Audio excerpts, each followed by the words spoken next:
नमस्कार, मेरा नाम अंकुर है और आज 2 फरवरी है। तो आज के दिन हम क्या पूरा वर्ल्ड वेटलैंड डे के रूप में मनाता है। आज का दिन वर्ल्ड वेटलैंड डे, और इस साल वर्ल्ड वेटलैंड डे का जो थीम है, यानी साल 2022 का जो वर्ल्ड वेटलैंड डे का थीम है वो है wetland action for people and nature.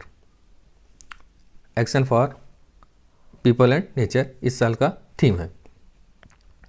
धरती पर मानव विकास की कहानी की एक लंबी कहानी है, और इस कहानी का सार यह है कि धरती पर सिर्फ हमारा ही अधिकार नहीं है, अपितु धरती पर निवास करने वाले करोड़ों प्रजातियों का भी उतना ही अधिकार है जितना कि हमारा है।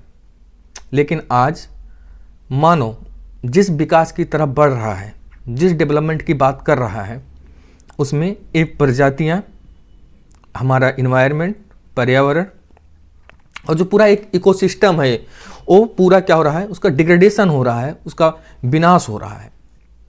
और उसी एक इकोसिस्टम में आपका वेटलैंड भी आता है, जो कि सबसे रिचेस्ट बायोडाइवर्सिटी वाला इकोसिस्टम है। इसी डिग्रेडेशन को रोकने के लिए, वेटलैंड का सस्टेनेबल यूज करने के लिए, विलुप्त होती हुई प्रजातियों को रोकथाम के लिए हम क्या करते हैं, वर्ल्ड वेटलैंड डे के रूप में मनाते हैं। तो वर्ल्ड वेटलैंड डे की अगर हम बात करें तो सबसे पहले वर्ल्ड वेटलैंड डे की शुरुआत 1971 में होती है। लेकिन याद रखिएगा, तो 1971 में से ही नहीं वर्ल्ड वेटलैंड डे को मनाया जाता है 2 फरवरी को या 2 फरवरी को। 1971 में ईरान का एक शहर है जिसका नाम है रामसार। रामसार के कैस्पियन जो सी है, कैस्पियन जो सागर है, उसके किनारे स्थित ये शहर है। और वहाँ पर सबसे पहले एक सम्मेलन होता है, जिस सम्मेलन का नाम है Ramsar convention. Ramsar convention on wetland, ये होता है 1971 में। और 1971 में सम्मेलन होता है। उस समय इस सम्मेलन में दुनिया भर की, वर्ल्ड भर की लगभग 170 कंट्रीज क्या करती हैं, पार्टिसिपेट करती हैं। लेकिन ये जो वेटलैंड डे है उस दिन 1971 से नहीं मनाया जाता। फिर इसको मनाया कब से जाता है, ये सवाल पैदा होता है। तो वर्ल्ड वेटलैंड डे जो यूनेस्को है, इसको प्रभाव में लाता है 21 दिसंबर 1975 को। 21 दिसंबर 1975 से को ये प्रभाव में आता है। ठीक है। इसके बाद इंडिया इसको कब अपनाता है? इंडिया 1975 में भी नहीं अपनाता, 1971 में नहीं अपनाता। इंडिया इसको अपनाता कब है? तो इंडिया इसको सबसे पहली बार अपनाता है, इस कन्वेंशन को मानता है 1 फरवरी 1982। 1 फरवरी 1982 को इंडिया क्या करता है, इस कन्वेंशन में, इस समझौता में शामिल होता है। तो इसके बाद क्या होता है, मनाया जाता है आपका वर्ल्ड वेटलैंड डे। लेकिन मनाया कब से जाता है? ये जो वर्ल्ड वेटलैंड डे है, विश्व आर्द्रभूमि दिवस, पहली बार दुनिया में 2 फरवरी 1997 को मनाया गया। 2 फरवरी 1997 रामसार में जो कन्वेंशन हुआ था, जो रामसार कन्वेंशन है, उसकी 16वीं वर्षगांठ थी। तो 16वीं वर्षगांठ यानी कि 1971 से लेकर 1997 तक हम वेटलैंड डे नहीं मनाते थे। लेकिन वेटलैंड के बारे में जो सबसे पहला कन्वेंशन होता है, जो सबसे पहली चर्चा होती है वेटलैंड के संरक्षण के बारे में बात की जाती है, वो 1971 में होता है। 1975 में प्रभाव में आता है। लेकिन जो वर्ल्ड वेटलैंड डे है, आर्द्रभूमि दिवस, उसको हम मनाना शुरू करते हैं 2 फरवरी 1997। ये वही दिन था जिस दिन आर्द्रभूमि दिवस का 16वीं वर्षगांठ थी। अब बात आती है कि आर्द्रभूमि यानी कि वेटलैंड है क्या।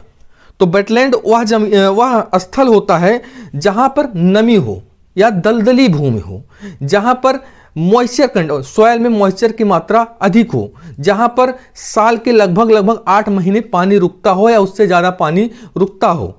ठीक है, उसको आप क्या बोलते हैं, वेटलैंड या आर्द्रभूमि बोलते हैं। अब बात आती है वेटलैंड का महत्व क्या है। तो वेटलैंड का इतना महत्व है कि इसको हम बोलते हैं बायोलॉजिकल सुपरमार्केट। क्यों बायोलॉजिकल सुपरमार्केट? जैसे कि आपको पता है कि सुपरमार्केट में खाने पीने की सभी जरूरतों की सामानें वहां पर उपलब्ध होती हैं। तो इसीलिए जिस तरह से एक सुपरमार्केट में, हमारे सुपरमार्केट में जहां से हमको मिलता है, जो हमारे द्वारा बनाया गया कृत्रिम सुपरमार्केट है, वहां पर खाने पीने की सभी जरूरतों की चीजें हमको आसानी से उपलब्ध होती हैं। उसी तरह जो डाइवर्सिटी है, जो एनिमल्स हैं, जो एक्वेटिक एनिमल हैं, उनके लिए जो फूड वेब का सबसे बड़ा फूड वेब है वो आपका क्या है, वेटलैंड है। वहां पर लार्ज स्केल पर, सबसे लार्ज स्केल का अगर फूड वेब माना गया है तो उसको क्या माना गया है, वेटलैंड माना गया है। और वेटलैंड सबसे लार्ज स्केल का फूड वेब फॉर्मेशन करता है, यानी कि जंतुओं को, जीवों को, जो चाहे एक्वेटिक हो या फिर टेरेस्ट्रियल हो, दोनों तरह के जीवों को क्या करता है, भोजन प्रदान करता है, यानी कि एक खाद्य श्रृंखला, खाद्य जाल फूड वेब का फॉर्मेशन करता है। इसीलिए इसको बायोलॉजिकल सुपरमार्केट भी कहा जाता है। फिर एक टर्म और है इसके लिए, वो दूसरा टर्म क्या है, kidney of the landscape. Kidney जैसे किडनी हमारे शरीर के रक्त को क्या करती है, प्योरीफाई करती है, ठीक है, शुद्ध करती है। उसी तरह आपका जो वेटलैंड है, हमारा जो वेटलैंड है, वो अर्थ पर उपस्थित जो सरफेस वाटर है उसके प्योरिफिकेशन का वर्क करती है, ठीक है, वाटर पोल्यूशन को क्या करती है, कम करती है। इसीलिए इसको कहा जाता है किडनी ऑफ द लैंडस्केप। तो आप इसीलिए हम आज वेटलैंड के बारे में बात कर रहे हैं, क्योंकि इसकी महत्व बहुत है। लेकिन इतना महत्व होते हुए भी हम क्या कर रहे हैं, वेटलैंड को दिन ब दिन सिकोड़ रहे हैं, डेवलपमेंट के नाम पे, विकास के नाम पे। अभी उस पर हम आते हैं, फिर थोड़ी बात चर्चा करते हैं कि वेटलैंड जो है 1971 में वेटलैंड कन्वेंशन होता है, रामसार कन्वेंशन होता है वेटलैंड के लिए। 1975 में 21 दिसंबर 1975 में फोर्स में आता है। इसके बाद 1997 से 2 फरवरी 1997 से मनाया जाना शुरू होता है वेटलैंड डे के रूप में। तब से हम मनाते आ रहे हैं, जैसे आज हम मना रहे हैं। और हर साल अलग अलग थीम आती है और उस थीम को हम क्या करते हैं, अप्लाई करते हैं, मनाते हैं। तो बात आती है जब रामसर कन्वेंशन हुआ 1975 में प्रभाव में आया, तो सबसे पहला वेटलैंड साइट कौन था, ठीक है। तो जो सबसे पहला वेटलैंड साइट पूरी दुनिया की बात करें, पूरी दुनिया का सबसे पहला वेटलैंड साइट ऑस्ट्रेलिया का है। ऑस्ट्रेलिया में कोवर्ग पेनिनसुला वेटलैंड जो है सबसे पहला वेटलैंड है। सबसे पहला वेटलैंड पेनिनसुला वेटलैंड ऑस्ट्रेलिया का है। इस कब खोजा गया, 1974 में। इसको कब खोजा गया, 1974 में। अब वर्ल्ड की बात तो हम कर लेते हैं, लेकिन हम अपने इंडिया की अगर बात करें तो इंडिया का सबसे पहला जो वेटलैंड साइट है, ठीक है, जिसे रामसार साइट कहते हैं, वेटलैंड है। रामसार साइट में जो सम्मिलित किया गया वो आपका है चिल्का लेक जो उड़ीसा में स्थित है। चिल्का लेक इंडिया का फर्स्ट रामसार साइट बना, और चिल्का लेक ही इंडिया का, अगर हम सबसे लार्जेस्ट वेटलैंड की बात करें इंडिया में अगर हम सबसे लार्जेस्ट वेटलैंड की बात करते हैं तो चिल्का लेक ही इंडिया का सबसे लार्जेस्ट क्या है, आपका रामसार साइट है।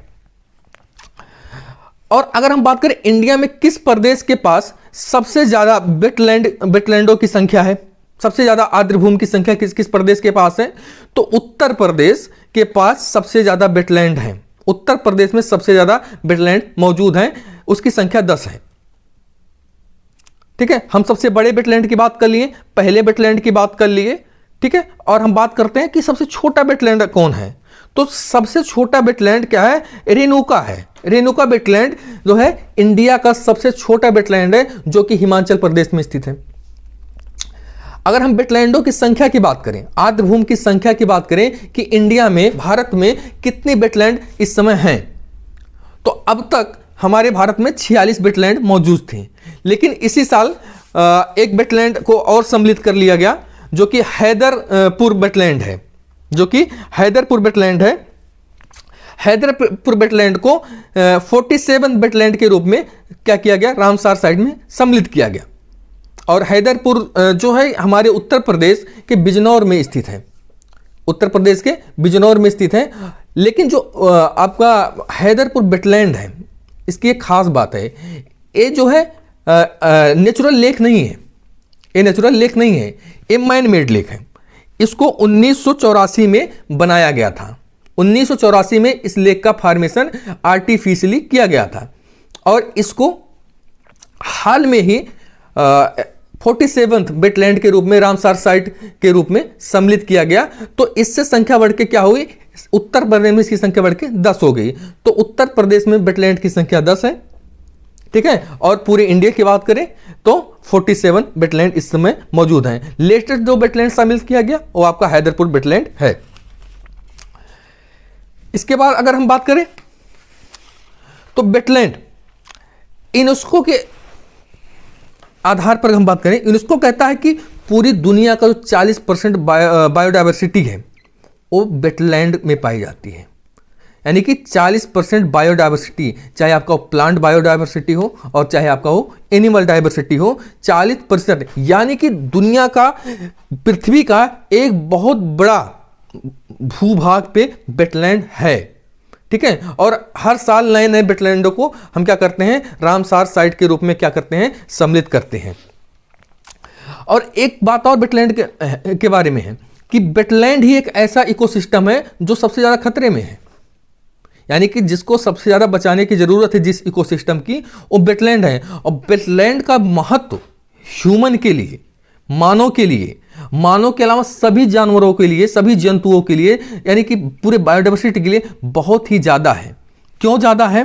क्योंकि जो वेटलैंड है जल भंडारण, water purification, flood control, ground water recharge जैसी चीजों में सहायक है, ठीक है। यानी कि ग्राउंड वाटर रिचार्ज करता है, जल भंडारण, ठीक है। आपको जो सरफेस वाटर दिखता है, ठीक है, वाटर प्यूरिफिकेशन, मैंने अभी पहले बता चुका हूं मैं आपको कि वेटलैंड जो है आपका किडनी का वर्क करता है, किडनी की तरह वर्क करता है। यानी कि जो सरफेस वाटर हो उसको क्या करता है, प्यूरिफायर करता है, छानने का काम करता है। तो वेटलैंड का महत्व बहुत है। सबसे जो मेन बात है इसकी, वेटलैंड की, एक कार्बन एब्जॉर्प्शन करता है, कार्बन को एब्जॉर्ब करता है और क्या करता है, ग्राउंड वाटर को रिचार्ज करता है, जिससे जो भूगर्भ जल है उसका स्तर बढ़ता है। आपको पता है साथियों कि लगातार बढ़ती हुई मानव की जनसंख्या, मानव आबादी, पॉपुलेशन ग्रोथ के कारण क्या हो रहा है, हमारा जो ग्राउंड वाटर है उस पर स्ट्रेस दिन ब दिन बढ़ता जा रहा है कि जितने ज्यादा लोग, जितने ज्यादा आबादी, उतना ज्यादा हमको पानी की जरूरत। और हमको जो पानी मिलता है, हम अधिकतर लोग जो डिपेंडेंट हैं वो ग्राउंड वाटर पे डायरेक्टली डिपेंडेंट हैं। जितना पानी हम निकालते हैं ग्राउंड वाटर से उतना हम रिचार्ज नहीं कर रहे हैं। और जो रिचार्ज होने के सोर्सेज हैं, जो स्रोत हैं, जैसे कि वेटलैंड, लेक्स, पॉन्ड, उसको हम क्या कर रहे हैं, खत्म कर रहे हैं। तो इसलिए जरूरी हो जाता है वेटलैंड का संरक्षण। तो 2 फरवरी जो आज का दिन है, इसको सिर्फ एक दिन मनाने से कुछ नहीं होगा, फोटो खिंचवाने और पेड़ लगाने से कुछ नहीं होगा।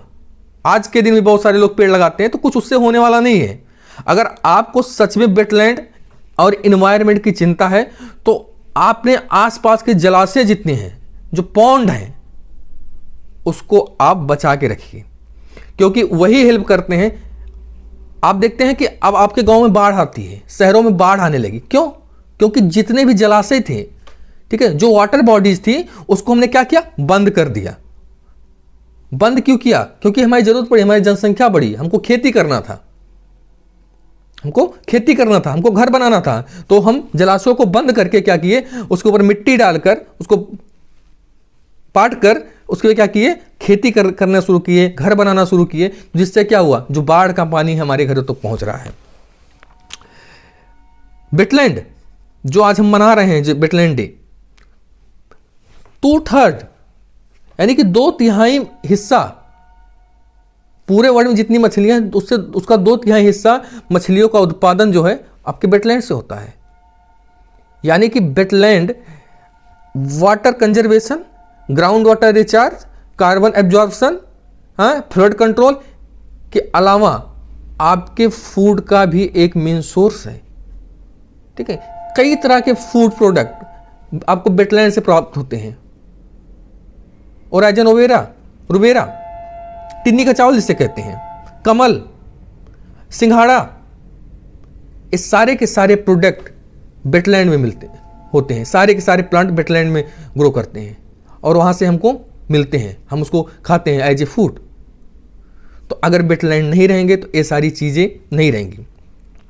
वेटलैंड में कई तरह के प्लांट होते हैं, सबसे रिचेस्ट बायोडाइवर्सिटी बोला गया है। इसकी जो सॉइल होती है बहुत ही फर्टाइल होती है, क्योंकि इसमें न्यूट्रिएंट बहुत अधिक मात्रा में होता है। वेटलैंड फ्लड कंट्रोल को रोकता है, जल प्रवाह की जो धारा है, यानी कि वाटर की जो स्पीड है, जिस धारा से प्रवाहित होती है, उसकी स्पीड को कम करता है। और जब उसकी स्पीड को कम करता है आपका वेटलैंड, तो क्या होता है, उसे सॉइल इरोजन रुकता है। तो सॉइल इरोजन रोकने में भी वेटलैंड का बहुत बड़ा योगदान होता है।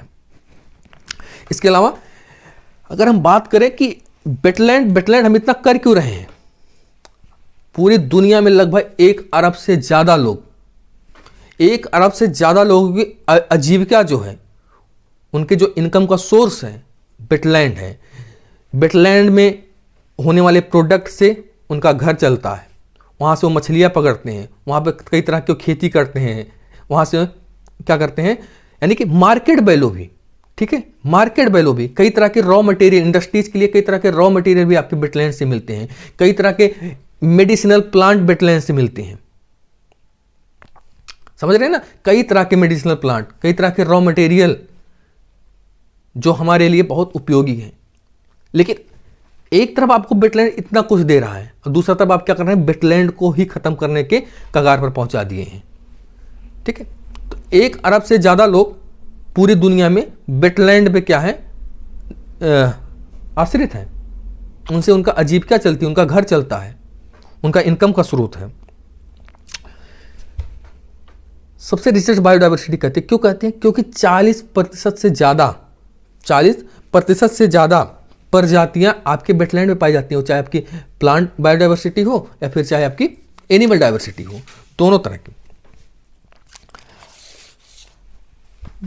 वेटलैंड खत्म होने के कगार पे क्यों पहुंचा, इसका रीजन क्या था? तो इसका जो सबसे बड़ा रीजन था वेटलैंड खत्म होने के, वो रीजन है एक्सेस पॉपुलेशन ग्रोथ, अनियंत्रित जनसंख्या वृद्धि, अनकंट्रोल पॉपुलेशन ग्रोथ। लगातार हमारी संख्या दिन ब दिन बढ़ती जा रही है। 2011 में जब जनगणना हुई तो उसके आधार पर हम 135 करोड़ हैं, अभी 2022 में है, कितनी बड़ी होगी? 150 तो प्लस हो गए हम। जितनी ज़्यादा जनसंख्या बढ़ेगी, याद रखिएगा, उतनी ज़्यादा हमको लैंड की ज़रूरत पड़ेगी, उतनी ज़्यादा ज़मीन की ज़रूरत पड़ेगी। और जितनी ज़्यादा ज़मीन तो हमारे पास उतना ही है जितना पहले था, जितना हमारे बाबा के पास ज़मीन था उतना ज़मीन आज भी हमारे पास है। लेकिन नीड हमारी पहले से कहीं ज़्यादा, कई गुना ज़्यादा हमारी नीड्स जो हैं बढ़ गई हैं। कोई भी चीज़ आपके आसपास, कोई भी चीज़, जितनी भी सारी चीज़ें हैं आप देख रहे हैं, आपकी ज़रूरत की जो चीज़ें हैं वो कहीं ना कहीं किसी न किसी रूप में किसी न किसी इंडस्ट्री से आई होगी, किसी न किसी कारखाने से आई होगी। क्यों कारखाने से? कैसे? क्योंकि जितना ज़्यादा पॉपुलेशन होगा उतनी ज़्यादा चीज़ों की ज़रूरत पड़ेगी, और जितनी ज़्यादा चीज़ों की ज़रूरत पड़ेगी उतनी ज़्यादा आप कारखाने लगाएंगे। पहले पॉपुलेशन कम थी, हम अकेले थे, तो क्या होता था, कारखाने कम थे, उससे हमारी ज़रूरतें पूरा हो जाती थी। लेकिन जनसंख्या वृद्धि हुई, और जब जनसंख्या वृद्धि हुई तो लोगों की मांग बढ़ी, नीड्स बढ़ी, और जब नीड्स बढ़ी तो उसका डायरेक्ट जो स्ट्रेस आपको देखने का पड़ा, एनवायरनमेंट पे देखने का पड़ा, लैंड पर देखने को पड़ा। मैंने कहा कि जमीन उतनी ही थी जितना हमारे बाबा के ज़माने में थी या उनके पिताजी के ज़माने में रही होगी, लेकिन जनसंख्या पहले कम थी, अब अधिक है। तो शहरीकरण यानी कि डेवलपमेंट की हम बात अगर कर रहे हैं, तो जितनी ज़्यादा संख्या उतना ज़्यादा शहरीकरण। आजकल अर्बनाइजेशन बहुत तेज़ी से बढ़ रहा है, शहरीकरण बहुत तेज़ी से बढ़ रहा है, लोग गांवों से शहरों की तरफ विस्थापित हो रहे हैं। उसके 2 कारण हैं, एक तो नौकरी की तलाश में, दूसरा लोगों के पास जो एग्रीकल्चर यानी कृषि योग्य भूमि थी, एग्रीकल्चर जो लैंड था, उसका कमी होना। पहले हमारे पास कृषि योग्य भूमि होती थी, ठीक है, एग्रीकल्चर लैंड होते थे, तो हम उस पर आज खेती करते थे और क्या करते थे, अपनी आजीविका को चला लेते थे, अपना घर चला लेते थे। लेकिन अब क्या है, लगातार जनसंख्या बढ़ी और मान लीजिए हमारे पास 1 बीघा की ज़मीन थी और 1 बीघा ज़मीन थी, हमारे नेक्स्ट जनरेशन में अब जो 1 बीघा है उसका तो बंटवारा होगा ना। जिस एग्रीकल्चर लैंड पे हम खेती करते थे, अब उस एग्रीकल्चर लैंड पे क्या होना, हमको मकान बनाना पड़ेगा, क्योंकि घर भी, पॉपुलेशन बढ़ेगा तो घर भी छोटा पड़ेगा ना। तो जिस एग्रीकल्चरल लैंड पर, जिस कृषि भूमि पर हम पहले खेती करते थे, जहां से हमको अनाज मिलता था पेट भरने के लिए, अब उसको हम घर बनाएंगे, घर बना रहे हैं। तो एग्रीकल्चर कहां पे करेंगे, तो एग्रीकल्चर करने के लिए हमको शिफ्ट होना पड़ेगा जो आपका फॉरेस्ट लैंड है, अपने फॉरेस्ट लैंड पे शिफ्ट होंगे, जलाशयों को खत्म करेंगे, वेटलैंड्स को खत्म करेंगे, उस पर शिफ्ट होंगे। तो शहरीकरण वेटलैंड के या दूसरे जो भी इन्वायरमेंट के कंपोनेंट हैं, लैंड, फॉरेस्ट, इनके डिग्रेडेशन में बहुत बड़ा योगदान है। और शहरीकरण के कारण पोल्यूशन, ठीक है। तो दूसरा क्या है, एग्रीकल्चर की हम बात करते हैं अभी। शहरीकरण तो एक बहुत बड़ा सोर्स है वेटलैंड को खत्म करने का। दूसरा एग्रीकल्चर, आज पूरी दुनिया में जो वेटलैंड थे, कई सारे वेटलैंड को खत्म करके वहां पर धान की खेती की जा रही है, क्योंकि जो खेती करने वाला जमीन थी, भूमि थी, उसमें हमने मकान बना लिए, उसमें हमने क्या कर लिए, इंडस्ट्री बना लिए, उसमें हमने शहर बसा दिए। तो हमको भोजन चाहिए तो हम कहाँ पर शिफ्ट हो गए, वेटलैंड पे। आज बहुत सारे ऐसे वेटलैंड हैं जहाँ पर अब धान की खेती की जाती है और उसको as a agricultural land use किया जाता है, जिससे वेटलैंड क्या हुआ, खत्म हो रहा है। इसके अलावा जितना ज़्यादा पॉपुलेशन होगा उतने ज़्यादा हमको फूड की ज़रूरत पड़ेगी, उतना ज़्यादा एग्रीकल्चरल लैंड, और अगर एग्रीकल्चरल लैंड है हमारे पास तो उसके लिए सिंचाई की ज़रूरत पड़ेगी। तो हम वेटलैंड से क्या करते हैं, पानी, ड्रेनेज, पानी को निकालते हैं। और अगर हम वेटलैंड से पानी को निकालेंगे for irrigation, for drinking water supply के लिए, तो उससे क्या होगा, आपका वेटलैंड धीरे धीरे सूख जाएगा। और अगर एक बार आपका वेटलैंड सूख गया तो जो बायोडाइवर्सिटी थी, जो इकोसिस्टम था, वो क्या हुआ, डिग्रेड हो गया, खत्म हो जाएगा। पूरे के पूरे इकोसिस्टम क्या होती है, डिग्रेड हो जाती है।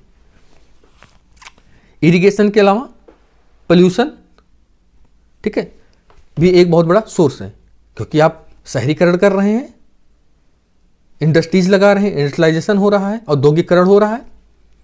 तो इन सब जगहों से बहुत अधिक मात्रा में पोल्यूटेंट रिलीज होते हैं, वाटर पोल्यूटेंट रिलीज होते हैं, केमिकल्स रिलीज होते हैं, जो डायरेक्ट वाटर बॉडी में डिस्चार्ज कर दिए जाते हैं बिना ट्रीट किए, जिसमें ऑर्गेनिक, इनऑर्गेनिक कई तरह के पोल्यूटेंट होते हैं, जिसके कारण भी आपका जो वेटलैंड है वो खत्म हो रहा है। क्लाइमेट चेंज, इसमें जलवायु परिवर्तन भी एक महत्वपूर्ण योगदान निभा रहा है। वेटलैंड जलाशयों के खत्म होने पे, वर्षा का ना होना या वर्षा का अपने समय पे ना होना, क्लाइमेट चेंज के कारण, उसके कारण भी आज के जो वेटलैंड हमारे हैं वो सूख रहे हैं, खत्म हो रहे हैं। पानी को वहाँ से निकाला जाता है, इंडस्ट्रीज को सप्लाई किया जाता है, जिसके कारण भी वेटलैंड हमारे सूख रहे हैं, ठीक है। कुछ पौधे हैं जैसे कि साल्विनिया, जलकुंभी। साल्विनिया एक विदेशी पौधा है और जलकुंभी हमारा भारतीय पौधा है। तो इनके कारण भी क्या होता है, वेटलैंड जो दूसरे एक्वेटिक प्लांट हैं उनके ग्रोथ को रोकता है, उनको दबा देता है। जलकुंभी और साल्विनिया उसको दबा देता है, उसके बदले जो न्यूट्रिएंट को खुद एब्जॉर्ब कर लेता है। तो ये दो प्लांट ऐसे हैं जो कि वेटलैंड को धीरे धीरे डिग्रेड कर रहे हैं। इनका भी बहुत बड़ा योगदान है वेटलैंड को खत्म करने में, ठीक है। मैंने पहले ही बताया था कि जितना ज़्यादा लोग, जितनी ज़्यादा जनसंख्या, उतना ज़्यादा क्या होगा, हमको वाटर रिसोर्स की ज़रूरत पड़ेगी। और हम जो वाटर पे डिपेंडेंट हैं वो डिपेंडेंट किस में है, ग्राउंड वाटर पे। तो हम जितना ज़्यादा ग्राउंड वाटर डिस्चार्ज करेंगे, जितना ज़्यादा वाटर डिस्चार्ज करेंगे, उतना ज़्यादा स्ट्रेस आपके जलाशयों पे पड़ेगा, सरफेस वाटर पे पड़ेगा। क्योंकि सरफेस वाटर ही एक ऐसा सोर्स है जो आपके ग्राउंड वाटर को रिचार्ज करता है। दूसरा, वेटलैंड का सैलाइन होना, सैलिनिटी के वाटर की सैलिनिटी का इंक्रीज हो रहा, तो ये भी एक बहुत बड़ा मुख्य कारण है आपके वेटलैंड के खत्म होने का। तो कई और सारे कारण ऐसे हैं जो कि वेटलैंड को खत्म कर रहे हैं। ठीक है, विकास होना चाहिए, विकास होना चाहिए, लेकिन सतत विकास, सस्टेनेबल डेवलपमेंट नाम हम लेते हैं, नाम लेने से काम नहीं चलेगा, उसको करना भी पड़ेगा। एक रूल बनाया गया 2017 में, wetland conservation and management rule 2017। तो इस रूल का कड़ाई से पालन किया जाना चाहिए। अभी हाल में ही मैं इसी चैनल पर एक वीडियो पड़ा होगा वेटलैंड के बारे में। ठीक है, भारत में पर्यावरण संबंधी मुद्दे कौन देखता है? MOEFCC देखता है, ministry of environment, forest and climate change देखता है, और EIA को क्लियरेंस कौन देता है, EC कौन देता है? यही MOEFCC देता है। तो उस वीडियो में मैंने बात किया था कि कैसे एक यहाँ पर हाईवे का निर्माण हो रहा है, और उस एक्सप्रेसवे, उस हाईवे के निर्माण में कैसे एक वेटलैंड खत्म हो गया। तो हमारी जो सरकारें हैं उनकी भी जिम्मेदारी बनती है कि जो हमारे प्राकृतिक संसाधन हैं, जो नेचुरल रिसोर्सेज हैं, उसके ऊपर ध्यान दिया जाए। ये बात गलत होगा कि मैं सिर्फ कहूं कि सरकारों की ही जिम्मेदारी बनती है। बात गलत होगा कि मैं कहूं कि सिर्फ सरकारों की जिम्मेदारी बनती है। हमारी भी जिम्मेदारी बनती है कि हम वेटलैंड को बचाएं। ठीक है, हम उसके जो जलाशय हैं उसके लिए आवाज उठाएं, उसको बचाने के लिए हम आवाज उठाएं। और अगर हम सिर्फ 2 फरवरी सिर्फ एक दिन त्योहार के जैसा मनाने के लिए मना रहे हैं तो उसका कोई महत्व नहीं है कि हम मना लिए, बड़े बड़े सम्मेलन कर लिए, भाषण दे दिए, वीडियो बना लिए, और इसके बाद 3 फरवरी से इसके बाद हम भूल गए कि वेटलैंड क्या होता है, आर्द्रभूमि क्या होती है। तो इससे जलाशयों का संरक्षण होने वाला नहीं है। अगर सच में जलाशयों का संरक्षण करना है तो विलेज लेवल पर, डिस्ट्रिक्ट लेवल पर, स्टेट लेवल पर हमको काम करना होगा। हमको छोटे छोटे हमारे जलाशय हैं उनका जीर्णोद्धार करना होगा, उनको फिर से डेवलप करना होगा, रीडेवलप। क्योंकि मैंने कहा कि जो जलाशय आपके हैं वही एकमात्र सोर्स हैं जो आपके ग्राउंड वाटर को, जो आपका भूगर्भ जल है, उसको रिचार्ज करते हैं।